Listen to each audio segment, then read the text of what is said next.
All right, next up, Utah and UCLA. We've got Utah 6-point road favorites, 51.5 the total at the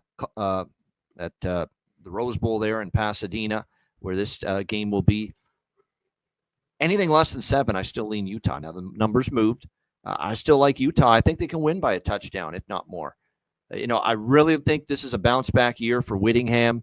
I love that he's brought in what he has on offense. Devin Dampier was one of my favorite group of 5 quarterbacks last year. That's how well he played last year for for a whole bad team. Yeah, he was excellent. Defense. Jason Beck, his offensive coordinator, goes with him to Utah. There's going to be familiarity right away, and I think an ability to move the football. I also think Utah's an over team totals-wise, so I kind of lean that way as well, 51.5. They're going to play faster a little bit, and that's not been Whittingham's MO, but this year they're looking to play with a little bit more pace, explosivity, throw the ball more big plays on offense. So the over is appealing to me in this game as well, but I just don't think UCLA will be able to trade points for 4 quarters here with Utah. And I know Nico Iamaleava is the guy now coming in from Tennessee for UCLA, and people are going to think, maybe he's going to be able to. Here's the thing. If he's such a great quarterback, why was it such a struggle for him to find a landing spot?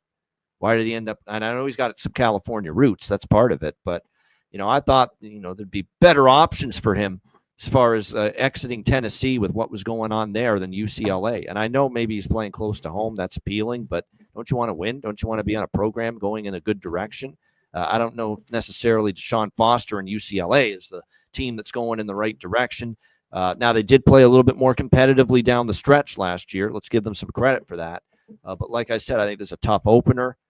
Utah on defense as well. That's another thing, too. Their defense struggled last year, but they had quarterback injuries. The offense couldn't move the football, and I think the Utah defense got tired and worn out as the season went on. I expect a return to form. They're always good in the trenches, Utah, and I think they've got it in them to win this game by touchdown, if not more. So anything less than 7, I still like Utah here on the road, minus the points, and I lean over as well. C-Mac, what do you think? Utah, UCLA.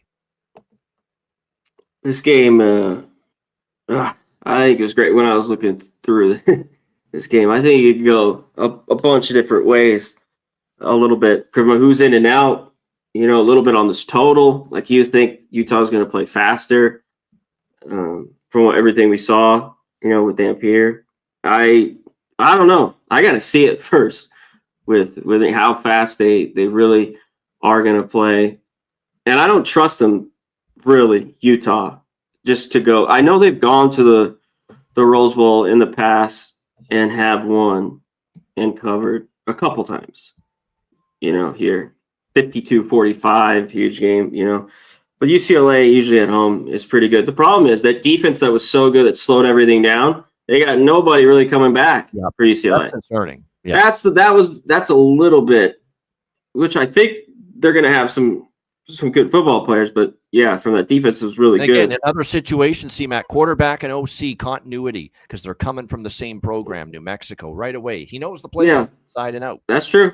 Dampier. That's true. I just and I think Utah, of course, the defense will be solid. It kind of took a hit a little bit last year, but it was tough. I mean, they're always on the field. A fucking horrible quarterback play. Yeah. It was just so bad.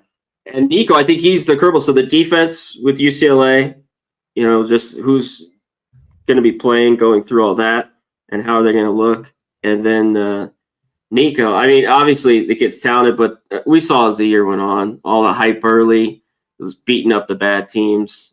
It showed. So, and I'm not crazy about it, but he, new start here with the Bruins.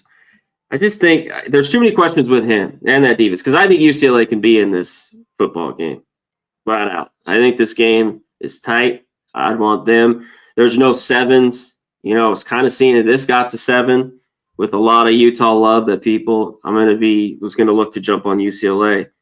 And, I think a game like maybe 27-23, because it's going to just, maybe there's a bunch of points. Like, I think if you probably look around, there's people think there's points. Yeah, if you haven't bet Utah already, I would split, and you still want to bet them, I would split it at least with spread and team total, because I could see team total hitting, and maybe they only win by 4.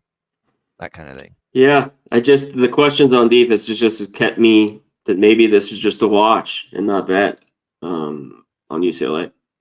It's fast. It's a good game though. I like it. A late night. Yeah, hour, I thought this game Saturday night, that'll be fun to watch. There was one of the best when I was kind of going through it the last couple of days. Definitely be very interesting there. All right.